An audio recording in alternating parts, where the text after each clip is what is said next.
कि जिसका आराध्य भोले बाबा हो, इतना भोला भाला कि लोग भोले बाबा के रूप में उसको जानते हो, भोले शंकर के रूप में जानते हो, ऐसे आराध्य देव का भक्त हिंसक, अपराधी या तोड़फोड़ करने वाला हो ही नहीं सकता। मेरी मान्यता है कि अगर कांवरियों के रूप में कोई तोड़फोड़ कर रहा है, हिंसक घटनाओं को अंजाम दे रहा है, मारपीट कर रहा है, लोगों की गाड़ियां तोड़ रहा है, जला रहा है, कुछ बहनों की स्कूटी और मोटरसाइकिल भी तोड़ी गई है, उनके साथ बदसलूकी हुई है। मिर्जापुर में एक सेना के जवान को लातों घूस द्वारा पिटाई की गई है।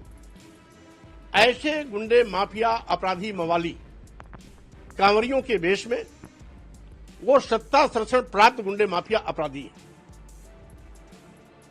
सत्ता संरक्षण प्राप्त गुंडे, माफिया, अपराधी हैं, इसीलिए सरकार उनके खिलाफ कार्रवाई नहीं करती, उन पर फूल बरसाती है, ऐसे अराजक तत्वों का हौसला अफजाई करती है। यानी सत्ता संरक्षण प्राप्त गुंडे, माफिया, अपराधी इस प्रकार के कुकृत्य और घटनाओं को अंजाम देकर के प्रदेश में भय और दहशत का वातावरण पैदा कर रहे हैं। अब माननीय मुख्यमंत्री जी बयान दे रहे हैं कि हम ऐसे लोगों को पोस्टर लगाएंगे। अरे पोस्टर क्या लगाओगे जब पूरा प्रदेश जंगल राज की चपेट में आ ही गया है, मारपीट करते उनके फुटेज सीसीटीवी कैमरे पे आ रहे हैं, तो आपको फोटो लगाने की क्या जरूरत है? कार्रवाई करने की क्यों नहीं? कार्रवाई करने के पीछे क्यों हट रहे हैं? और कार्रवाई इसीलिए नहीं हो रही है कि उस भाजपा के सरकार के संरक्षण में प्राप्त गुंडे, माफिया, अपराधियों द्वारा किया जा रहा है। इसीलिए सरकार कानूनी कार्रवाई से बच रही है, फोटो लगाने का बहाना ढूंढ रही है। जब सारे के सारे चेहरे सीसीटीवी फुटेज के माध्यम से, इलेक्ट्रॉनिक मीडिया के माध्यम से, सोशल मीडिया के माध्यम से, प्रिंट मीडिया के माध्यम से चेहरे अपने आप बाहर आ रहे हैं, तो खुलकर उनके खिलाफ कार्रवाई करनी चाहिए। उनके पोस्टर लगाने का बहाना क्यों? अपराधियों को बचाने का बात क्यों कर रहे हैं? स्वाभाविक रूप से ये कांवरिया नहीं है।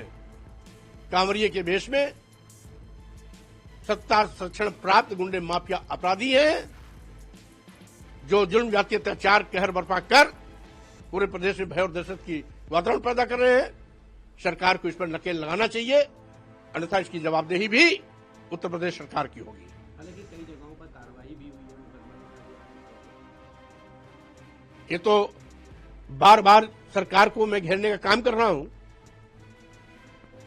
तो कार्रवाई तो स्वाभाविक रूप से उनको करनी पड़ेगी। सीधे या टेढ़े नहीं करेंगे, जनता के बीच में नकाब होंगे, हंसी के पात्र होंगे, इसलिए कार्रवाई करना उनकी मजबूरी है। आज जो कुछ भी हो रहा है उत्तर प्रदेश में, पूरी जनता देख रही है। जो भी किसी का भक्त होता है, वो अपने भक्त में लीन होता है, इस प्रकार के अराजकता में लीन नहीं होता है। अराजकता में लीन है, इसका मतलब है कहीं न कहीं उसको संरक्षण प्राप्त है। हालांकि जिनकी संरक्षित लोग हैं, ये सपा के गुंडे, माफिया हैं या समाजवादी पार्टी से जुड़े लोग हैं, जो माहौल खराब करने के लिए इस तरह की चीजें करते हैं। हम अगर दोनों डिप्टी सीएम की बात को सच मान लें, अब दोनों डिप्टी सीएम सर्टिफिकेट दे रहे कि सपा के गुंडे, माफिया, अपराधी हैं, तो ये जानते हुए भी कि सपा के गुंडे, माफिया, अपराधी हैं, तो उन पर कानूनी कार्रवाई क्यों नहीं? इसका मतलब है कानूनी कार्रवाई से इसलिए बच रहे हैं कि ये गुंडे, माफिया, अपराधी भाजपा सत्ता संरक्षण में पड़ रहे हैं, इसलिए कार्रवाई करने से बाज आ रही है। क्या लगता है ऐसे में अभी क्या स्थितियां रहने वाली है, और आपको क्या लगता है कि कौन लोग हैं जो इसमें शामिल होकर कांवरियों को बदनाम? अब डिप्टी सीएम जब सर्टिफिकेट दे ही रहे हैं तो बचा क्या है? मैं तो कह रहा हूं कि ये भाजपा सत्ता संरक्षण प्राप्त गुंडे, माफिया, अपराधी, और इसीलिए सरकार कार्रवाई करने से बच रही है। अगर समाजवादी पार्टी के गुंडे, माफिया, अपराधी होते तो अब तक इनके खिलाफ कार्रवाई हो गई होती, लेकिन नहीं कर रहे हैं। इसका मतलब है ये भाजपा संरक्षित गुंडे, माफिया, अपराधी हैं। जिसको सरकार बचा रही है और कांवरियों के नाम पर उन पर माला फूल बरसा रही है, पुष्प वर्षा कर रही है, उनका हौसला अफजाई कर रही है।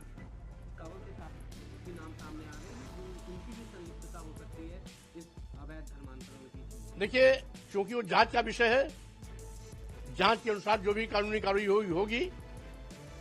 धर्मांतरण हमेशा होता रहा है, आज भी होता है और आगे भी होता रहेगा। हाँ, इतना जरूर है कि धर्मांतरण यदि प्रलोभन, लालच, दबाव में कराया जाता है तो गलत है। ऐसे लोगों पर कानूनी कार्रवाई होनी चाहिए। लेकिन धर्मांतरण अगर कोई स्वप्रेरित होकर के धर्मांतरण कर रहा है तो वैध है, कानूनी है, इसलिए उसको सार्वजनिक मान्यता मिलनी चाहिए। अब ये देखना है कि ये धर्मांतरण अवैध कराया गया, लालच में कराया गया, प्रलोभन में कराया गया या डर भय पैदा करके कराया गया। अगर ऐसा हुआ है तो गलत है, इसके खिलाफ कार्रवाई होनी चाहिए। दोनों स्पष्ट है। भाजपा आपको क्या लगता है? कानून पहले से बने हुए हैं। सरकार यदि कार्रवाई करना चाहती है तो कानून पर्याप्त है, कार्रवाई कर सकती है। अब कानून हजार बन जाए, अगर सरकार कुंभकर्णी नींद सो रही है तो स्वाभाविक रूप से कानून के साथ खिलवाड़ करने वाले लोग लगातार कानून से खिलवाड़ करते रहेंगे।